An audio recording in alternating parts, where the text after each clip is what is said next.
Renaissance festivals as a whole are not an entry-level vending situation.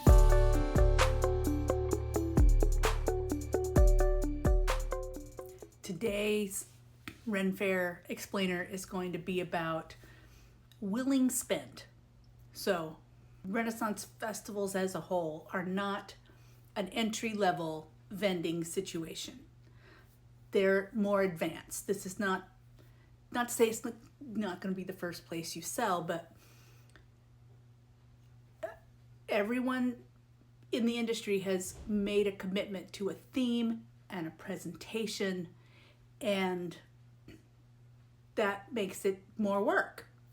Like, a vendor commits to keeping up their shop and their presentation fitting into the theme and their costuming fitting into the theme, and as has the festival with landscaping and the buildings that they've created and the entertainment that they've booked. And consequently, the customers that come are not flea market customers, they're Renfaire customers. They've come to be immersed in an experience, and they've paid a price at the gate to get in, and that is a qualifier in that you know that there's at least some economic freedom for the audience. And so it costs more to sell at a Renaissance fair than it costs to sell at a flea market or at some craft shows. There's some expensive craft shows, some really highly juried, fabulous craft shows, and those require a certain level of presentation also. But how much a vendor is comfortable spending on an ongoing basis is what I call their willing spend. And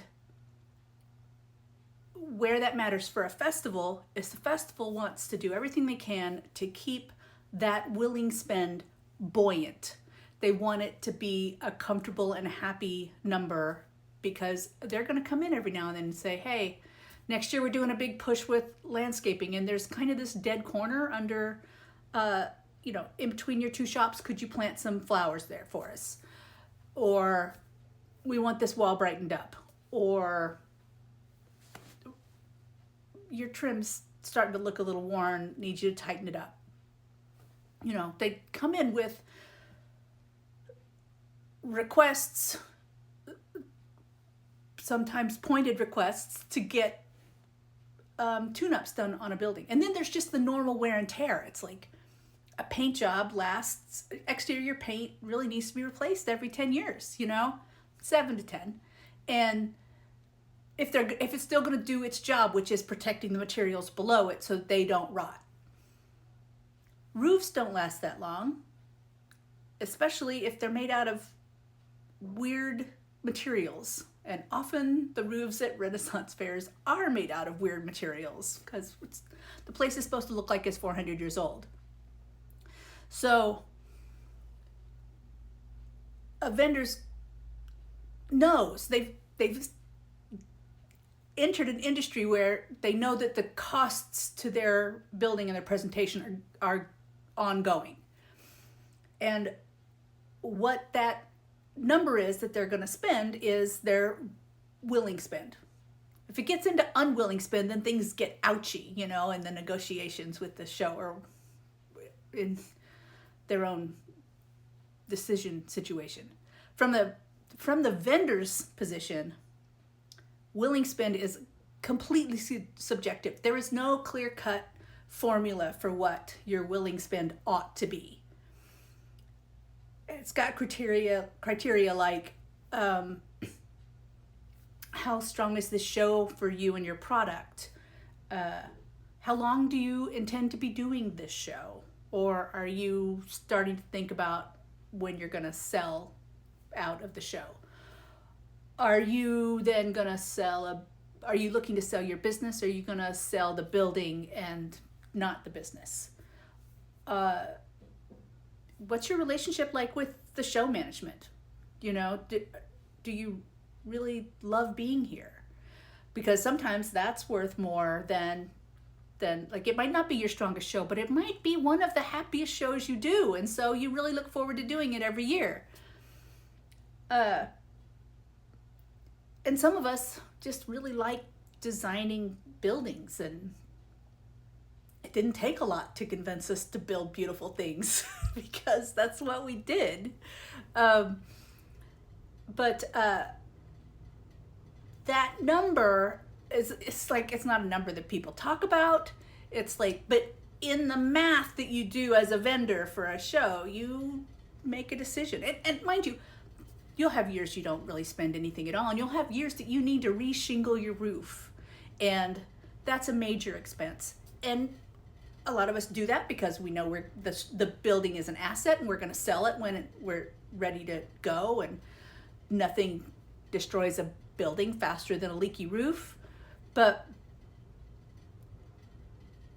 it's still a number that has to go into your math somewhere, because at some point the number and what's being asked by the show or by your road manager, if you have somebody managing that show for you, and they're like, look, I love doing this show and we make good money, but my living condition really sucks. Can we build a shed on the back of it and build me a little place to stay for the 2 months? You know, I mean, it's not always something that's asked by the show.